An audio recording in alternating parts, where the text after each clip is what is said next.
মদিনায় তৈবার মধ্যে 29 রমজান একটা দিন আসছে, অর্থাৎ ঈদ উল ফিতরের আগের সময় দুইজন ফুটফুটে ছোট মাসুম বাচ্চা মদিনায় তৈবার রাস্তা দিয়ে হাঁটতেছে।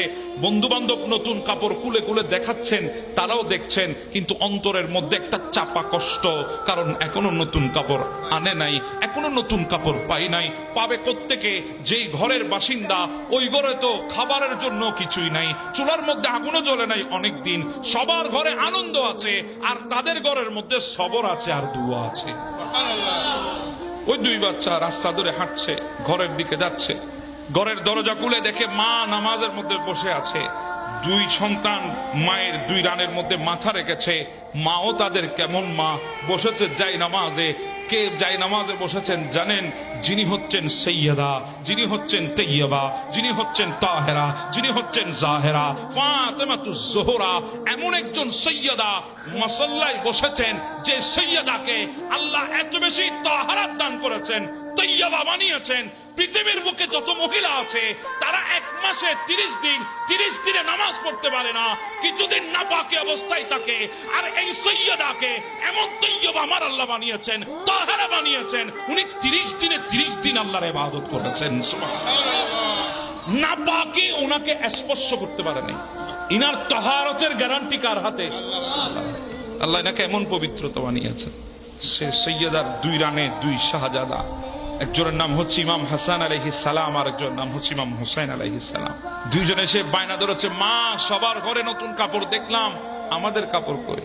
আচ্ছা, যার ঘরে চুলা আগুন জ্বলে না, এমন এক মাকে যদি সন্তানের এই আবদার শুনতে হয়, বুকের মধ্যে কষ্টটা কত বেশি হবে চিন্তা করে।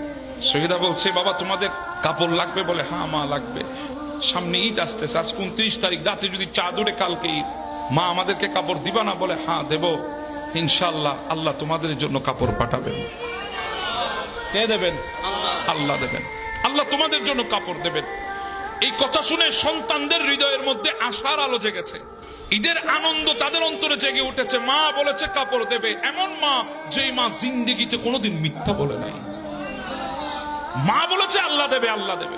ছেলেরা বাহিরে গেছে খেলার জন্য, হৃদয়ের মধ্যে উৎফুল্লতা আছে, আনন্দ আছে। কাপড় আসবে আমাদেরও, আমরাও নতুন কাপড় পরবো। খেলছে চারিদিকে, আর সৈয়দা জায়নামাজে হাত তুলে দিয়েছে, আল্লাহ আমি আমার ভরসায় বলি নাই, তোমার ভরসায় বলেছি। আল্লাহ জানি আমার কাছে কিছুই নাই, কিন্তু তোমার কাছে সব আছে। আল্লাহ আমি জানি আমার কাছে কোনো কিছুই নাই, তোমার কাছে আছে, তোমার ভরসায় বলেছি। হ্যাঁ, আল্লাহর দয়া কাকে বলেন জানে?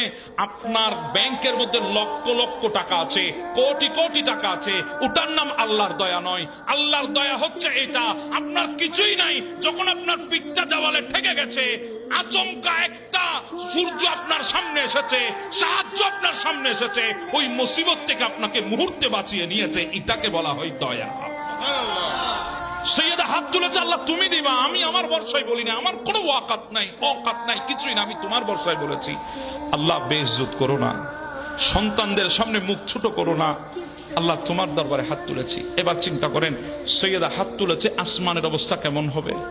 সৈয়দা হাত তুলেছে, আসমানের অবস্থা কেমন হবে একবার চিন্তা করেন। কারণ ইনি সেই সৈয়দা তৈয়বা তাহেরা, যার বিবাহের জন্য আমার আল্লাহ জান্নাত থেকে কাপড় পাঠিয়েছেন। উনি হাত তুলেছে, অবস্থা কেমন হবে চিন্তা করেন। আসমান সময় গণিয়ে আসছে, সন্ধ্যা হয়েছে, আসমানে চাঁদ দেখা গেছে, আগামীকাল ঈদ উল ফিতর। সবার ঘরে আনন্দ বেড়ে গেছে, বাচ্চারা তাড়াতাড়ি খেয়ে ঘুমিয়ে গেছে, সকালে তাড়াতাড়ি উঠতে হবে। ছোটবেলায় আমরাও করেছি, জানলা দিয়ে উকি দিয়ে দেখে থাকতাম কখন সূর্য উঠছে, কখন নতুন কাপড় পরবো, মা কখন গোসল করাই দেবে। বাচ্চারা এসে ঘুমিয়ে গেছে, এক ভাই আরেক ভাইকে জড়িয়ে ঘুমিয়েছে। ছোট ভাই বলে, ভাই কোনো কিছুই তো দেখলাম না এখনো পর্যন্ত, আসবে তো? সুবহানাল্লাহ।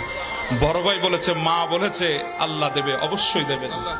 সবার চোখে ঘুম এসেছে, গোটা মদিনার ঘরের বাতিগুলা নিভে গেছে, চেরাগ বাতি, কিন্তু একটা ঘরের চেরাগ বাতি বন্ধ হয় না। হাত তুলেছেন সৈয়দা, আল্লাহ বেইজ্জত করো না, আল্লাহ ছোট করো না, আল্লাহ মিথ্যাবাদী বানায়ও না, তোমার সাহারা চেয়েছি, আল্লাহ তুমি দয়া করবা। হাত তুলেছে, আমার আল্লাহ ডাক দিয়ে বলে, জিবরিল সৈয়দা হাত তুলেছে, হাত নামানোর আগে পোশাক নিয়ে যা।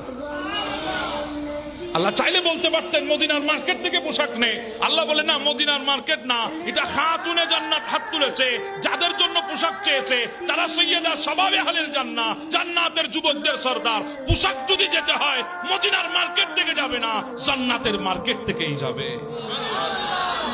পোশাক এসে গেছে, দরজায় আঘাত। সৈয়দা দরজা খুললেন, বলে মা আমি পোশাক নিয়ে এসেছি। সৈয়দা বলছেন আপনি কে? আমি তো কাউকে পোশাক বানাতে দিই নাই। বলে আপনি কাউকে বানাতে দেন নাই, কিন্তু যাকে বলেছেন তিনি পাঠিয়েছেন। আমি পোশাক নিয়ে এসেছি। সৈয়দা পোশাক হাতে নিয়ে আল্লাহর দরবারে শুকরের হাত তুলেছেন। আমার নবী পাক এইদিকে দৌড়ে এসেছেন, ঘরের দরজা খোলা হলো। আমার নবী বলছেন ফাতেমা হাতে কি? বলে ইয়া রাসূলুল্লাহ পোশাক এসেছে, আল্লাহ পাঠিয়েছে। বলে আমি জানি তো, চাচ্ছ তাও জানি, আল্লাহ পাঠিয়েছেন তাও জানি, কিন্তু তুমি একটা জিনিস জানো না, কে তোমাকে পোশাক দিয়ে গেছে তুমি জানো? বলে ইয়া রাসূলুল্লাহ না জানি না তো। বলে উনি হচ্ছে সৈয়দুল মালাইকা জিবরিল আমিন, দর্জি সেজে হাসনাইনে কারিমাইনের জন্য পোশাক নিয়ে এসেছেন।